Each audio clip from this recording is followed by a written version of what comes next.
All right, so are you ready for this? Oh, always ready for a deep dive. Because today we're going deep into HMPV.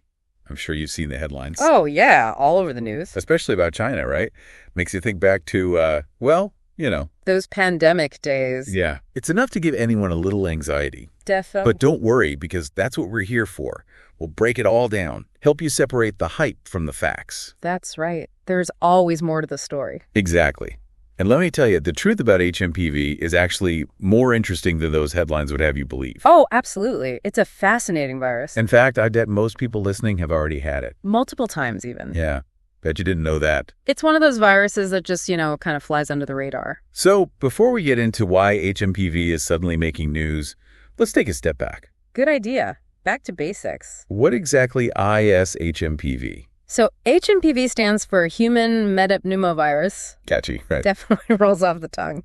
But in simpler terms, it's a respiratory virus. Like a lot of the viruses we talk about. Right. And like many of its relatives, HMPV loves to hang out in your nose and lungs, causing all those classic cold-like symptoms. Coughing, runny nose, maybe a fever. Sounds familiar, doesn't it? Oh, for sure. I practically lived on cough drops as a kid. But here's something I bet a lot of people don't know. HMPV wasn't actually discovered until 2001.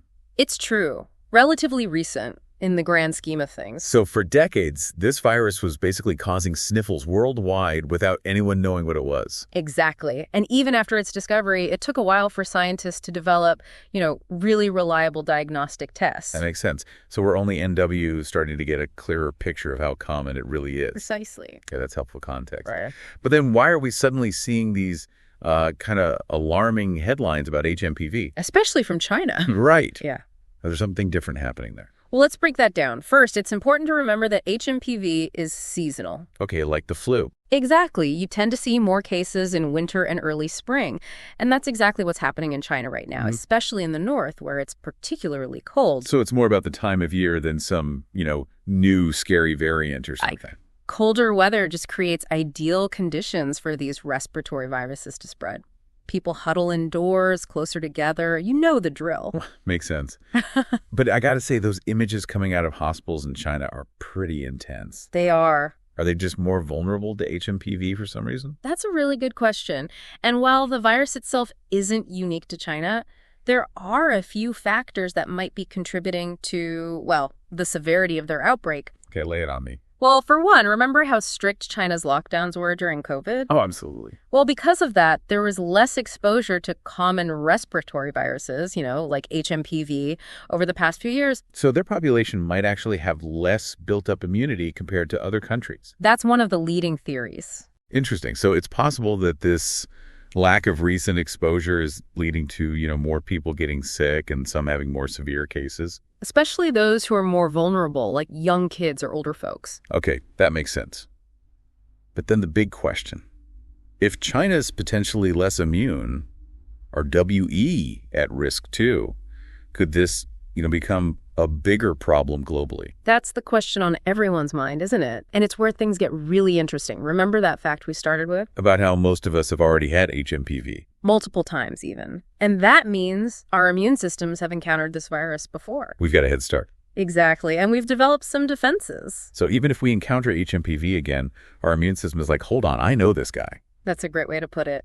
And those subsequent infections are usually much milder because of that. Oh, so it's not that the virus gets weaker. It's that our bodies get better at fighting it off. You got it. That's pretty reassuring. It is. It means that while we can still get reinfected with HMPV, those reinfections are unlikely to be as severe. Like when you get the flu, even though you got the flu shot, right? Exactly. The vaccine primes your immune system, but it's not foolproof. It's the same idea with HMPV.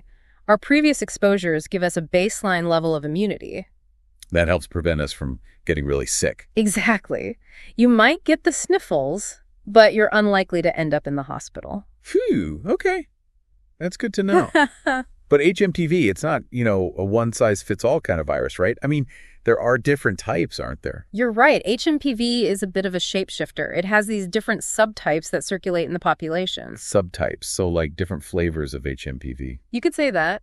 And the really interesting thing is that exposure to one subtype can actually provide some protection against other subtypes. Oh, so it's like even if you haven't encountered that exact same strain before, Yeah. your body might still recognize some similarities and be like, wait a minute, I fought something like this before. Exactly.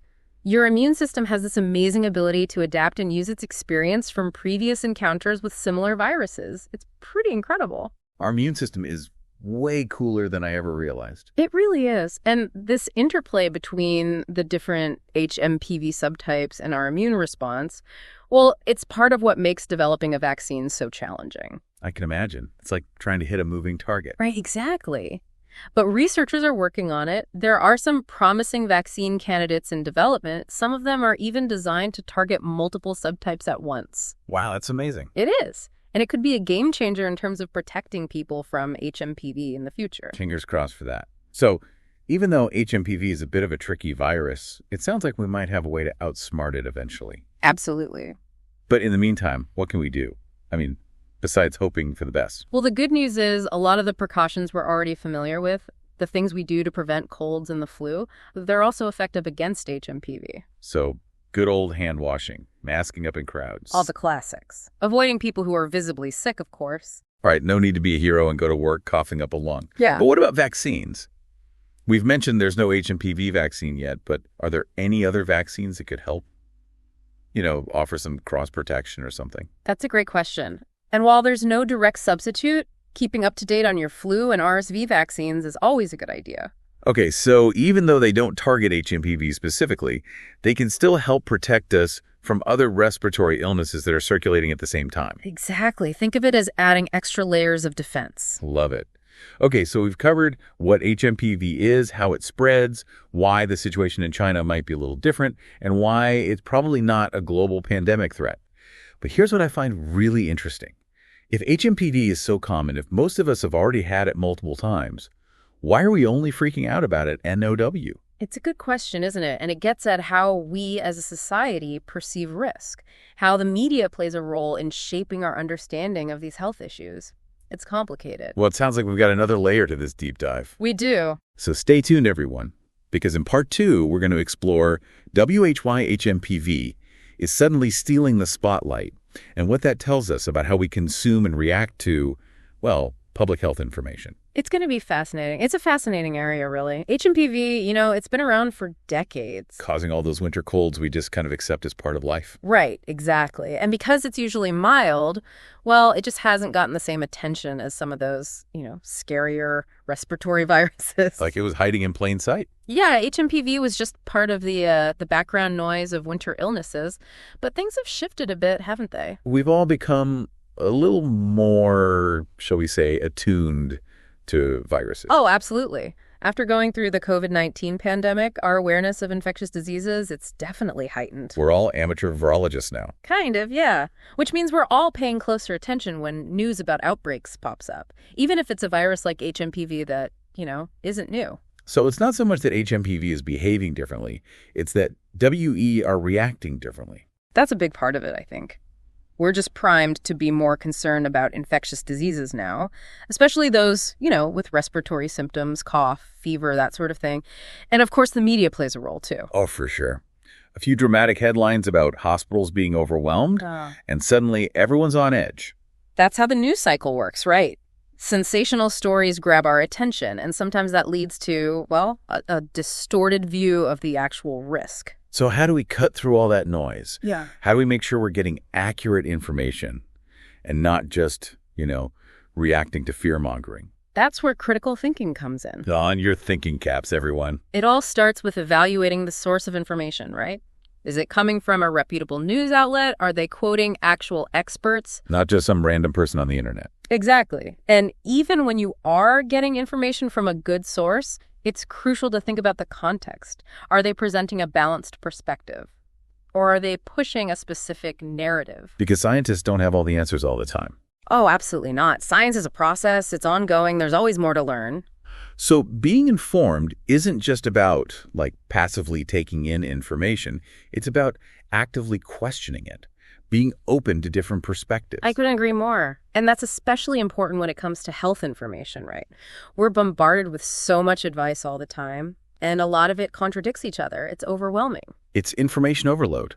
So how do we filter through all that and figure out what's actually relevant to our own health? Well, first and foremost, talk to your doctor. Good old-fashioned doctor's advice. There's a reason for that. They are your best resource for personalized guidance. Right, because everyone's different.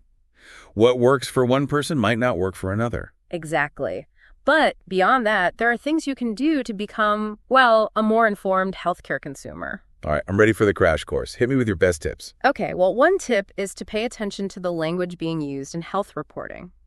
Are they using sensationalized terms or making, really broad generalizations? Like those headlines that scream, "Killer virus on the loose." Exactly. That kind of language should be a red flag. Look for sources that use, more balanced language, sources that present the information in a nuanced way. So it's not just about what they're saying, but how they're saying it. You got it. And another thing, look for sources that cite specific studies or research findings. That way you can kind of dig deeper and evaluate the evidence for yourself. So if a headline claims there's a miracle cure for HMPV, I shouldn't just blindly believe it. Definitely not. Be skeptical. Healthy skepticism is a good thing. And remember, correlation doesn't always equal causation. Meaning, just because two things happen around the same time doesn't mean one caused the other. Exactly. So just because HMPV cases are rising in China during the winter, that doesn't automatically mean the cold weather caused the outbreak. It could be a factor, but there might be other things at play too. Okay, so we've got to think critically about all this information. But sometimes, even with the best intentions, we get caught up in the hype. Worrying is just, part of being human, especially when it's about our health. So how do we deal with that anxiety? That's a great question. And to be honest, it's something we all struggle with. I think one thing that helps is to, focus on what you can control. Like washing our hands and stocking up on cough drops. Exactly. Those simple precautions make a difference. And remember, even if you do get sick, most cases of HMPV are mild. Rest and fluids, and you'll be back on your feet in no time. Exactly. So there's really no need to panic at the first sign of a sniffle. Don't go down that rabbit hole of worry. And if you are feeling anxious, talk to your doctor. Always good to have a voice of reason. They can provide reassurance, answer your questions, help you sort through everything. Okay, so we've talked about the virus itself, the media hype, and how to be, smart about the health information we come across. But this whole deep dive started with that, that pretty crazy fact that most of us have probably had HMPV multiple times already. So if that's the case, what can we learn from those past encounters? That is a fantastic question, and it takes us to one of the most fascinating areas of HMPV research, immunity. You see, our immune systems are amazing. They have this incredible ability to learn and adapt, based on past exposure to pathogens. It's like our body keeps this little HMPV file saved away, even if we don't remember being sick. That's a great way to think about it. And each time we run into HMPV again, our immune system is like, okay, yep, I remember this one. Time to pull out the file and review the notes. And that's why, those later infections tend to be much milder. So it's not that the virus is getting weaker, it's that our bodies are getting better at fighting it off. Exactly. We become more efficient at dealing with it. That is so cool. But here's what I'm wondering. If our immune response is so strong, why do some people still get hit harder than others, even if they've had HMPV before, right? That's a really good question. And it kind of highlights just how complex, how amazing our immune systems really are. Because the strength and the duration of our immune response, well, it can vary depending on a bunch of different things. Like what? Give me the details. Well, age is a big factor. As we get older, our immune systems naturally tend to, slow down a bit, not as robust as they used to be. And that's one of the reasons why young children and older adults are more susceptible to more severe HMPV infections. So it's not just about how many times you've encountered the virus. It's also about how well your immune system is working at any given time. Exactly. And it's not just age either. There are other things that come into play, like underlying health conditions, for instance. People with weakened immune systems, whether it's because of a chronic illness or certain medications, well, their immune response to HMPV might not be as strong. So for some people, those past encounters might not offer as much protection. That's right.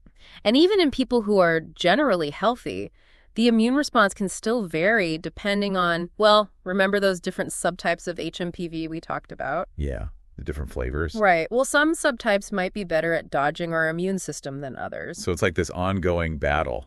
Our immune system versus this sneaky, ever-changing virus. It really is. And that's part of what makes developing a vaccine for HMPV so tricky. It's a moving target. Yeah. But you mentioned that researchers are making progress. What are some of the things they're looking into? Well, one really promising approach is to create a vaccine that can target multiple subtypes at the same time. So like a universal flu shot for HMPV. Exactly.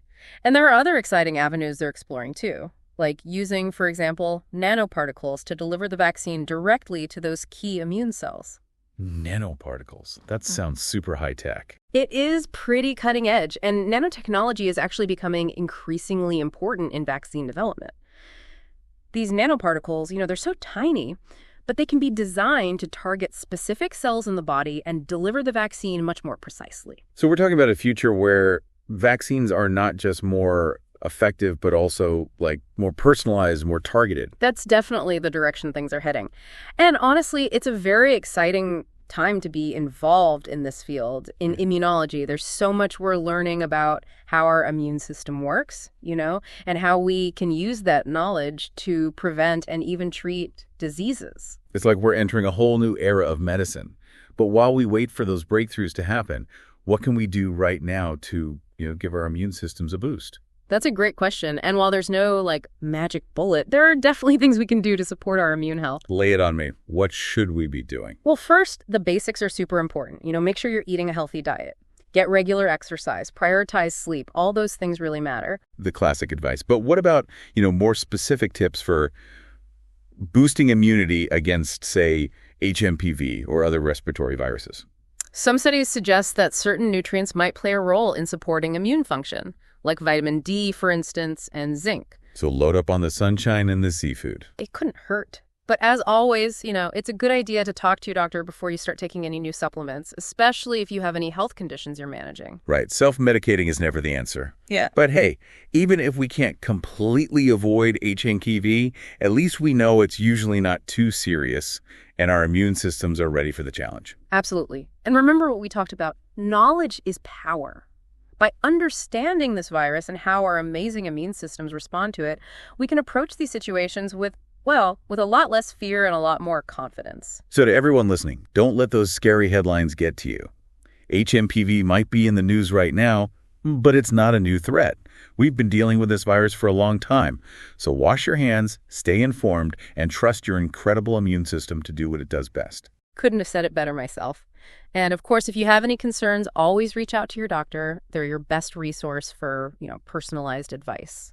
And on that note, we're wrapping up this deep dive into the world of HMPV. We hope you learned something new today, maybe gained a little perspective, and hopefully, developed a new appreciation for just how amazing your immune system really is. It's been a pleasure exploring this topic with you.